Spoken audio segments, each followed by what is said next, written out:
আর বন্ধুরা দেখুন এখানে একটি আমের দরদাম প্রায় হয়ে গেছে, ল্যাংড়া জাতীয় আম। আমি আপনার দেখাবো যে এই আমটি কীরকম দরদামে বিক্রি হলো লেখছে। এই আমটি এক্ষুনি বিক্রি হয়ে যাবে। আর এটি ল্যাংড়া জাতীয় আমের কি দরদামে বিক্রি হলো সেটি আমি আপনাদের জানাবো। আর এটি শুধুমাত্র পাইকারির জন্য, যারা 50-60 ক্যারেট বা 100 ক্যারেট নেবেন তাদের জন্য এই দাম। আর যারা 20-30 কেজি বা 50 কেজি নেবেন তাদের জন্য 100 টাকা কেজি এবং অ্যাডভান্স পেমেন্ট। ল্যাংড়া আমের দেখুন 1100 টাকা রেট, 1100 টাকা রেটের ল্যাংড়া আম বিক্রি হয়ে গেল।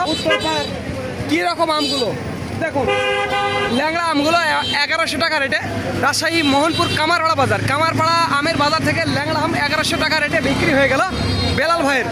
রবিউল ভাই কিনে দিয়েছে, আমাদের ঘরেই চলে যাবে এই আম।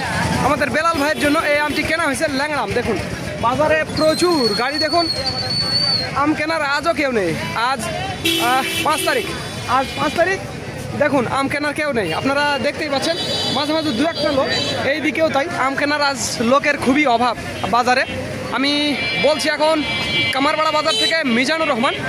আর একটি কথা বন্ধুরা, ওই ভিডিওটি ভালো লাগলে অবশ্যই চ্যানেলটি সাবস্ক্রাইব করবেন। আর আমাদের আরও একটি আমের আড়ত রয়েছে, সেটি ওই নওগাঁর সাপাহার। আপনারা আসবেন ঈদের পরে 9 তারিখে সেই আড়তটি চালু হবে। স্পেশালি যারা দূর দূরান্ত থেকে আসবেন, ঢাকা, চট্টগ্রাম, সিলেট বিভিন্ন জায়গা থেকে, তাদের জন্য থাকা এবং খাওয়া টোটালি ফ্রি। এছাড়াও যারা অল্প পরিমাণে আম নিতে চান, স্পেশালি 30-40 ক্যারেট বা 50 ক্যারেট, তাদের জন্য ট্রান্সপোর্টের মাধ্যমে সমগ্র বাংলাদেশ, স্পেশালি ঢাকা, চট্টগ্রাম, সিলেট, খুলনা, বরিশাল, বাগেরহাট, ব্রাহ্মণবাড়িয়া, ভৈরব, নোয়াখালী, লক্ষ্মীপুর, এই কয়েকটি জেলাতে, ঢাকা পুরো ঢাকা জেলার সব জায়গাতেই যাবে আর কি। যারা আম নিতে চান তারা আমাদের জানাবেন। তো ধন্যবাদ বন্ধুরা, this is Mizanur Rahman from Kamarpara বাজার, রাজশাহী।